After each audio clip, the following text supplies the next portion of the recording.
Hello my dear student, good morning. कैसे हैं आप लोग? तो चलिए हम लोग आज नया चैप्टर की शुरुआत करने जा रहे हैं, प्रकाश का अपवर्तन। हम लोगों ने इससे पहले 5 वीडियो में प्रकाश के परावर्तन और उससे संबंधित जो दर्पण है, समतल दर्पण, उसके बाद गोलीय दर्पण और उससे बनने वाले प्रतिबिंब और उसकी उपयोगिता को पढ़ा, साथ ही साथ चिन्ह परिपाटी को पढ़ा। अब हम लोग पढ़ने जा रहे हैं प्रकाश की एक नई घटना जिसको प्रकाश का अपवर्तन कहते हैं। क्या कहते हैं? प्रकाश का अपवर्तन कहते हैं। उस चीज़ को पढ़ने जा रहे हैं। तो चलिए बिना विलंब किए हम लोग शुरू करते हैं प्रकाश का अपवर्तन। प्रकाश का अपवर्तन जो है, इससे फिजिक्स में कम से कम जो है 5 से 8 नंबर का सवाल सिर्फ और सिर्फ इस चैप्टर से आता है। प्रकाश का परावर्तन, अपवर्तन और मानव नेत्र, ये तीनों को अगर मिला दें तो कम से कम 10 से 12 और 15 नंबर का सवाल जो है फिजिक्स में बनता है, ये एक लाइट यूनिट को मिला के। ठीक है, तो प्रकाश का अपवर्तन हम लोग देखने जा रहे हैं। प्रकाश का अपवर्तन, ठीक है। चलिए, प्रकाश का अपवर्तन कौन सा चैप्टर है हम लोगों का? प्रकाश का अपवर्तन। ये देखिए, ये है हम लोगों का आज का चैप्टर, प्रकाश का अपवर्तन। ठीक है, तो अपवर्तन क्या होता है? जब प्रकाश एक माध्यम से दूसरे माध्यम में तिरछा होकर, ठीक है, जाता है और दूसरे माध्यम में इसके संचरण की दिशा परिवर्तित हो जाती है, तब इस परिघटना को या इस घटना को क्या कहते हैं? प्रकाश का अपवर्तन कहते हैं। क्या कहते हैं? अपवर्तन कहते हैं। ये है कांच का एक शीट, पट्टी। ये प्रकाश इधर से प्रवेश की, ये प्रकाश की आपतित किरण है और ये अभिलंब है। ठीक है, ये अभिलंब की ओर मुड़ेगी, यहाँ चलेगी, फिर ये अभिलंब है, अब ये अभिलंब से दूर होगी और निकल जाएगी। ये देखिए, इसी घटना को मेरे प्यारे बच्चों, दोस्तों, इसी घटना को कहते हैं प्रकाश का अपवर्तन। ये है माध्यम 1। इसको क्या कहते हैं? माध्यम 1। ये कहाँ है? तो हवा में। कहाँ है अभी? प्रकाश हवा में। और ये क्या है? तो ये है कांच। ये क्या है? कांच। ये क्या है? तो ये है माध्यम 2। ये क्या है? माध्यम 2। माध्यम 2। ये माध्यम 1 है, ठीक है, और ये माध्यम क्या है? 2 है। ये माध्यम 2 है, ठीक है। फिर ये निकल गई, कहाँ निकल गई? हवा में। फिर ये पुराना माध्यम में आ गई, ये माध्यम 1। इस घटना को क्या कहते हैं? इसी घटना को क्या कहते हैं? प्रकाश का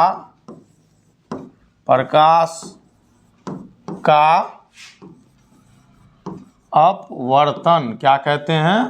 अपवर्तन। प्रकाश का अपवर्तन। इसको क्या कहते हैं?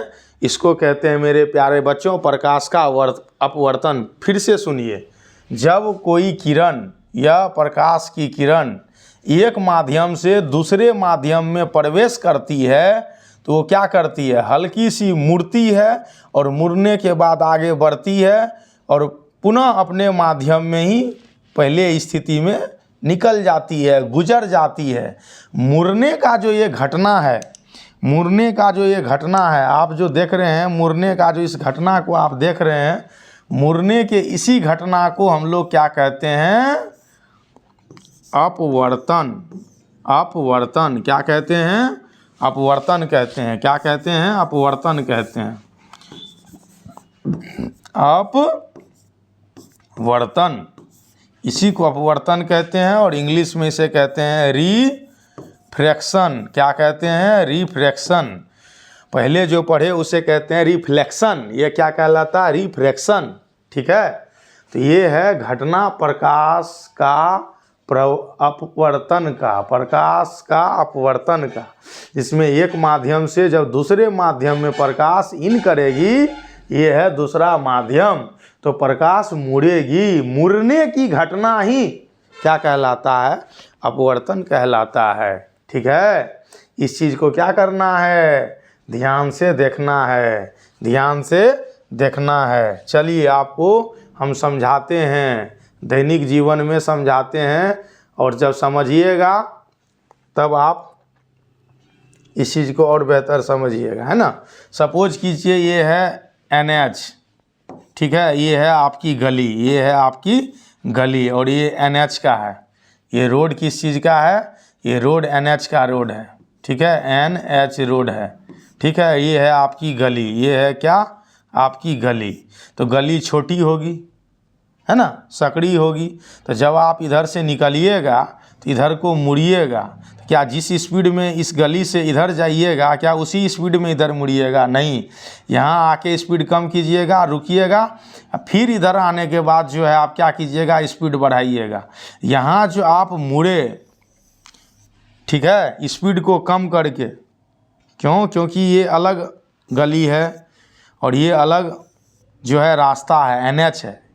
यहाँ ये बड़ा है, यहाँ खतरा है, डायरेक्ट मुड़िएगा कोई ठोक देगा, उड़ा देगा डायरेक्ट। तो ये मुड़ने का घटना जैसे आपका है, उसी तरह से प्रकाश जो है हवा में अलग चाल से चलेगी। और जैसे कांच में आएगी तो चाल उसका बदल जाएगा। चाल जब बदलेगा तो क्या होगा? धीरे धीरे चलेगी, तो मुड़ेगी, अभिलंब की ओर मुड़ेगी। और फिर जैसे ये निकलेगा किससे? कांच से, हवा में, तो फिर क्या होगा? चाल बढ़ जाएगा। तो 2 बार जो ये मुड़ रही है या 5 बार जो ये मुड़ेगी, 10 बार जो ये मुड़ेगी, मुड़ने के ही घटना को क्या कहते हैं? प्रकाश का अपवर्तन कहते हैं, ठीक है। अब हमको नहीं लगता है अपवर्तन समझने में कोई दिक्कत है। चलिए अपने टॉपिक पे, चूँकि क्रैश कोर्स है इसलिए हम लोग थोड़ा फास्ट चलेंगे। अभी शुरू किए थे तो इसलिए इतना टाइम दिए ताकि आप समझें, है ना। तो मुड़ने का, तिरछा हो के चलने का घटना ही कहलाता है प्रकाश का अपवर्तन, और इस परिघटना को प्रकाश का अपवर्तन कहते हैं, ठीक है। प्रकाश का अपवर्तन के कुछ उदाहरण, क्या क्या उदाहरण है?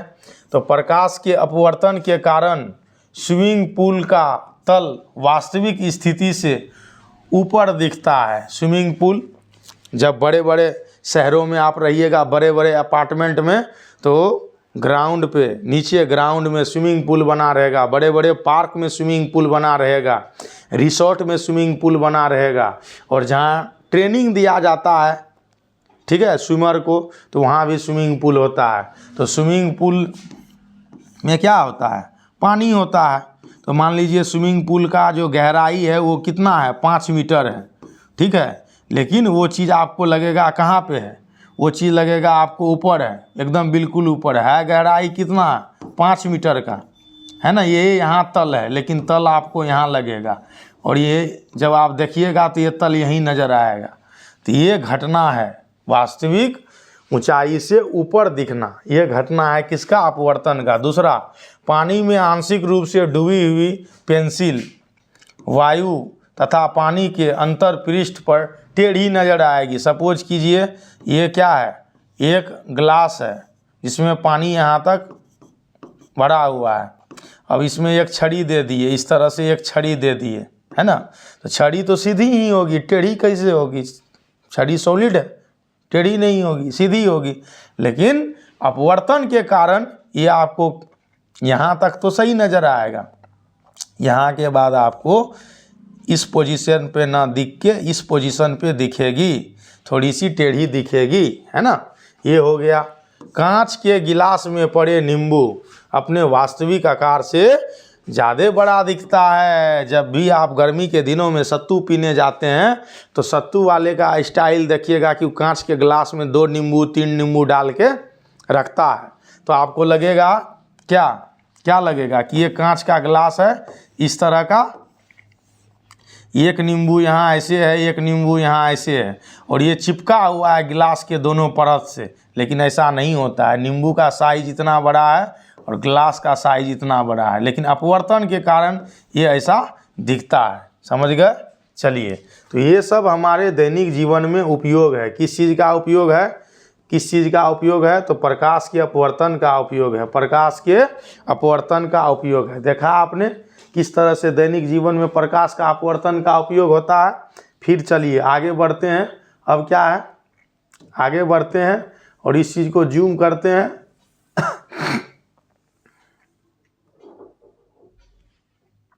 ठीक है, इस चीज़ को जूम करते हैं, देख लीजिए। ठीक है, कागज पर लिखे शब्द गिलास स्लेब से देखने पर ऊपर की ओर उठा हुआ प्रतीत होता है। जैसे हम लोग कागज में लिख दीजिए पानी, ये कागज जो है इसके ऊपर ऐसे कागज जहाँ पानी लिखे हैं उसके ऊपर एक कांच का टुकड़ा रख दीजिए, ये पानी लिखा हुआ जो शब्द है ये आपको जूम करके दिखेगा, बड़ा होके दिखेगा। ये भी जो घटना है मेरे बच्चे, प्रकाश की अपवर्तन का घटना है। ये भी ध्यान में आपको क्या करना होगा, रखना होगा। कांच की आयताकार स्लेब से अपवर्तन की ये घटना है जो हम आपको अभी बताए थे। ये आपका किरण है जो आपतित हो रहा है, ये नॉर्मल है, ये जाना इधर चाहिए लेकिन ये इधर मुड़ेगा क्योंकि कांच में आते ही चाल कम हो जाएगा। फिर ये यहाँ एक अभिलंब खींचेंगे, ठीक है, और उसके बाद ये डायरेक्ट निकल जाएगा जबकि जाना इधर चाहिए। और इसके बीच का जो ये दूरी है इसको हम लोग क्या कहते हैं, इसको कहते हैं विस्थापन। क्या कहते हैं, विस्थापन। चूँकि ये दोनों के बीच होता है इसलिए हम लोग इसको कहते हैं पार्श्विक विस्थापन। क्या कहते हैं, पार्श्विक विस्थापन कहते हैं। पूर्ववत जो किरण है और जो निर्गत किरण है दोनों के बीच की दूरी को क्या कहते हैं, विस्थापन कहते हैं।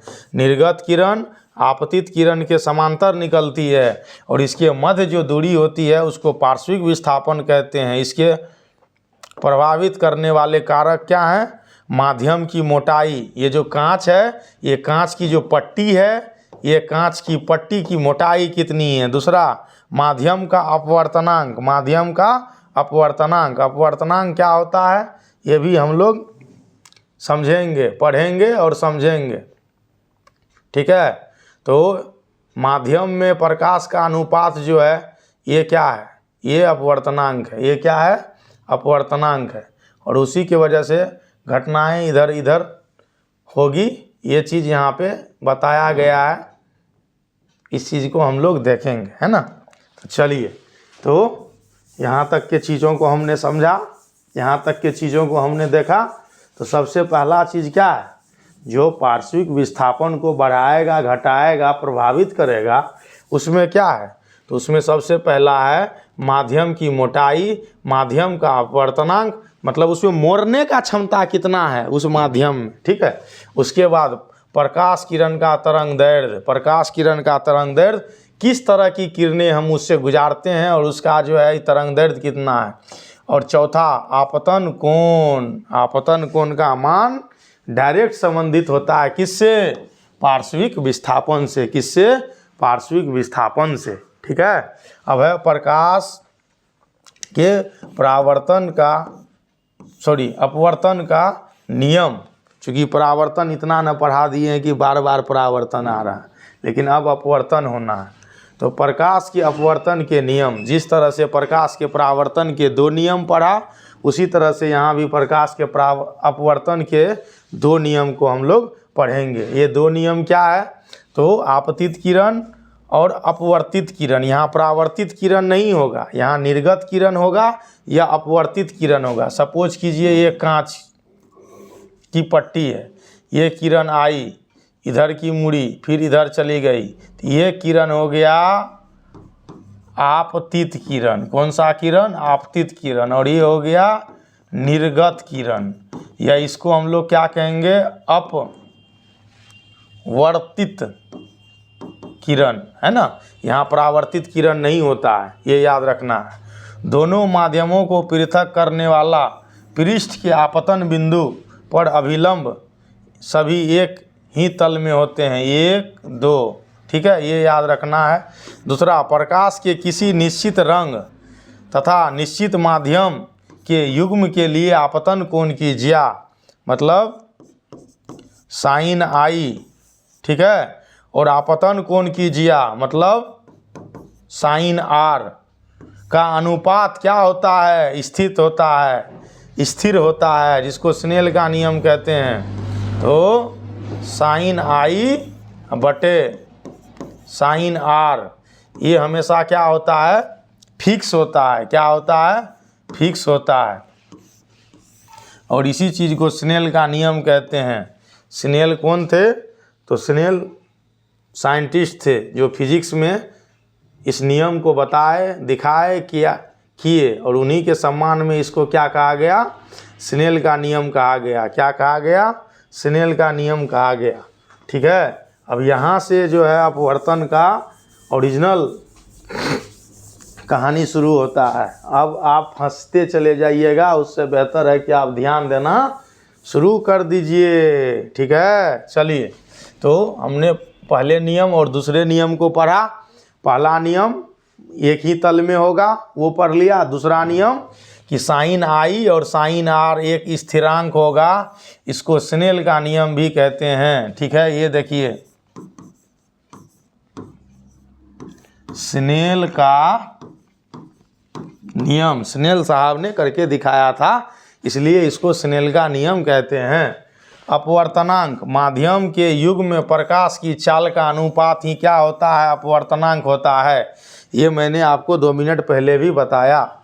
और अपवर्तनांक को n से रिप्रेजेंट करते हैं। माध्यम 1 में प्रकाश की चाल और माध्यम 2 में प्रकाश की चाल। अगर स्पीड को हम लोग क्या करेंगे, s से रिप्रेजेंट करेंगे, तो S1/S2 का जो रेशियो आएगा यही क्या हो जाएगा, उसके लिए अपवर्तनांक हो जाएगा। ठीक है, S फॉर स्पीड, स्पीड मतलब चाल।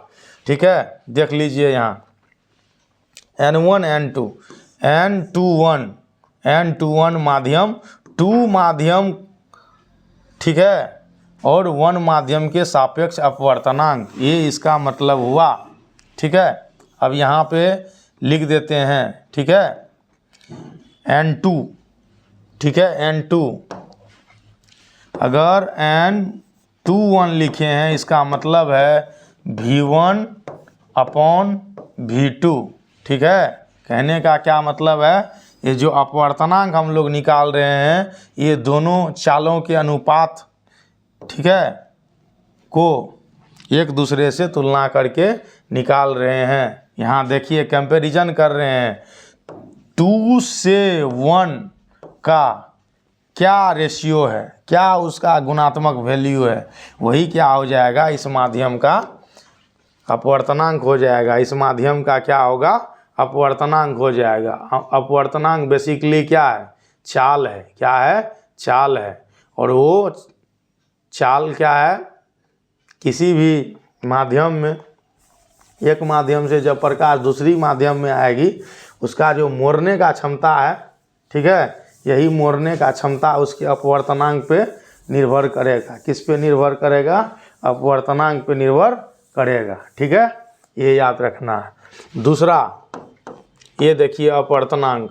ठीक है, इसमें क्या होगा, माध्यम 1 है, उसमें जो प्रकाश की चाल है उसका जो है हम लोग तुलना करवा रहे हैं, किससे, माध्यम 2 से। माध्यम 2 से माध्यम 1 का माध्यम 2 के सापेक्ष अपवर्तनांक को क्या करते हैं, N12 से निरूपित करते हैं। N12 से निरूपित करते हैं। ठीक है, ये याद रखना है, ये हमेशा याद। माध्यम 1 का माध्यम 2 के सापेक्ष, माध्यम 2 के सापेक्ष।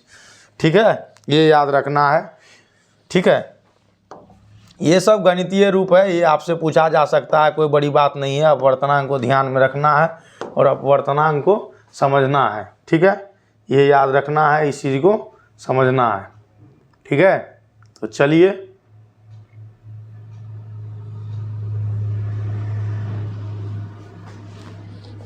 अब क्या है, निरपेक्ष अपवर्तनांक। निरपेक्ष अपवर्तनांक, यदि माध्यम 1 निर्वात या वायु है, मतलब वहाँ कुछ भी नहीं है, ठीक है, हवा है, तब माध्यम 2 का अपवर्तनांक निर्वात के सापेक्ष माना जाता है और यह माध्यम निरपेक्ष अपवर्तनांक कहलाता है।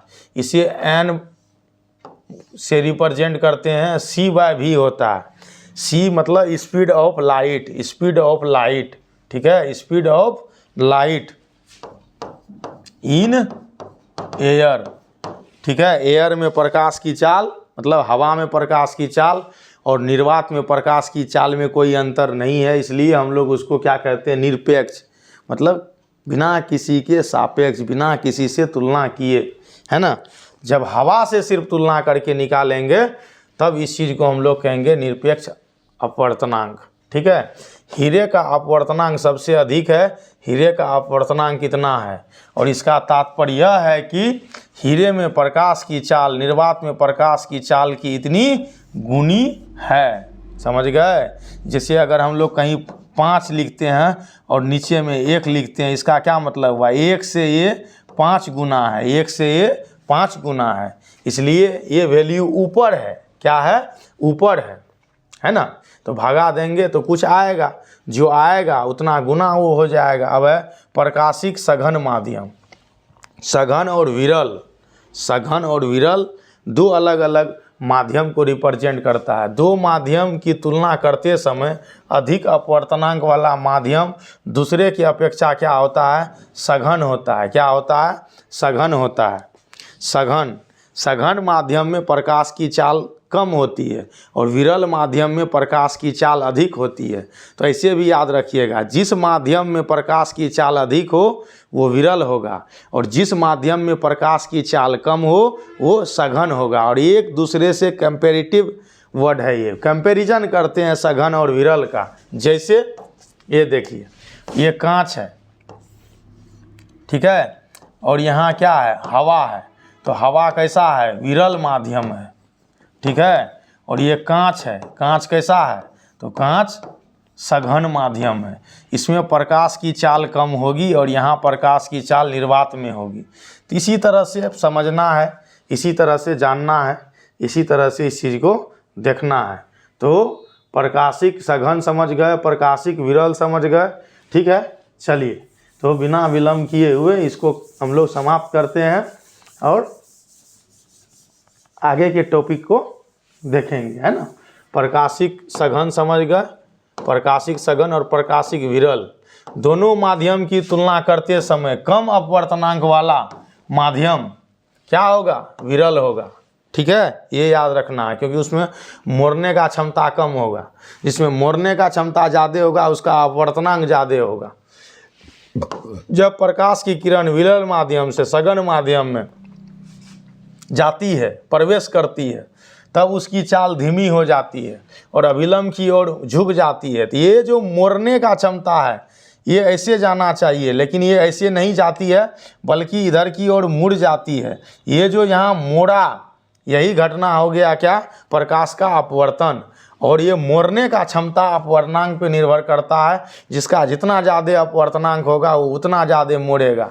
ऊपर वाला माध्यम विरल है, नीचे वाला माध्यम सघन है, और सघन माध्यम का अपवर्तनांक अधिक होगा इसलिए वो ज़्यादा मोड़ेगा। इस चीज़ को क्या करना है, याद रखना है। जब प्रकाश की किरण सघन माध्यम से विरल माध्यम में प्रवेश करती है तो इसकी चाल बढ़ जाती है और ये अविलंब से दूर हटती है। जब ये अविलंब से दूर हटेगी तो अपने पूर्ववत स्थिति में आगे की ओर बढ़ जाएगी, अपने पूर्ववत स्थिति में आगे की ओर बढ़ जाएगी, ठीक है। इस चीज़ को क्या करना है, ध्यान रखना है। ये देखिए, इस चीज़ को ध्यान रखना है, ठीक है। ये बार बार मिटाना पड़ता है पीपीटी में। सोचिए, पीडीएफ में, पीपीटी में ऐसा नहीं होता। ये क्या है, ये सघन माध्यम है और ये विरल माध्यम है। ये मान के चलिए कांच है, ठीक है, और ये क्या है, हवा है। तो ये यहाँ से इधर को प्रवेश करी, ठीक है। तो इसको क्या करना चाहिए बताइए, ये यहाँ से गई तो आगे की ओर ऐसे चलना चाहिए, ठीक है। लेकिन अपना ये स्वतंत्र होके यहाँ से चली गई, आगे की ओर निकल गई, ठीक है, हट गई, दूर हट गई। तो ये याद रखना है, ठीक है। जब प्रकाश की किरण सघन माध्यम से विरल माध्यम में जाती है तो इसकी चाल बढ़ जाती है और ये अविलंब से दूर हट जाती है। क्या करती है, ये अविलंब है, ये अविलंब है, ये यहाँ से जाती, लेकिन ये कहाँ से गई, ये यहाँ से गई, ये यहाँ से गई, तो ये अविलंब से दूर हट गई, ठीक है। ये याद रखना है। तो आज के टॉपिक को यहीं तक रखते हैं मेरे प्यारे बच्चे। कल से हम लोग पढ़ेंगे लेंस। क्या पढ़ेंगे, लेंस। क्या पढ़ेंगे, लेंस पढ़ेंगे। क्यों, क्योंकि अपवर्तन की जो घटना होती है वो लेंस में होती है, कांच में होती है। तो कल से हम लोग लेंस पढ़ेंगे। आज के टॉपिक को यहीं रखते हैं। आपको अगर मेरा वीडियो अच्छा लगता है तो हमारे चैनल को लाइक कीजिए, सब्सक्राइब कीजिए, शेयर कीजिए उन बच्चों तक जो पढ़ाई करना चाहता है। चलिए कल मिलते हैं। बाय बाय, टाटा, जय हिंद।